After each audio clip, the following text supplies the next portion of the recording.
পাকিস্তানের বিপক্ষে 3 match one day সিরিজের দল ঘোষণা করেছে নিউজিল্যান্ড।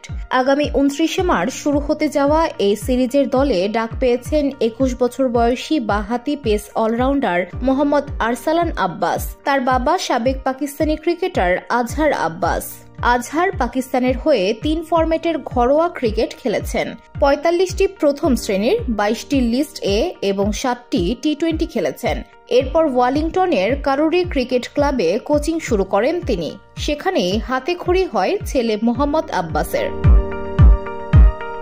এছাড়া ভারতীয় বংশোদ্ভূত লেগ স্পিনার আদি অশোককেও পাকিস্তানের বিপক্ষে দলে রেখেছেন নিউজিল্যান্ডের নির্বাচকরা। 2023 সালে বাংলাদেশের বিপক্ষে অভিষেক হয়েছিল তার।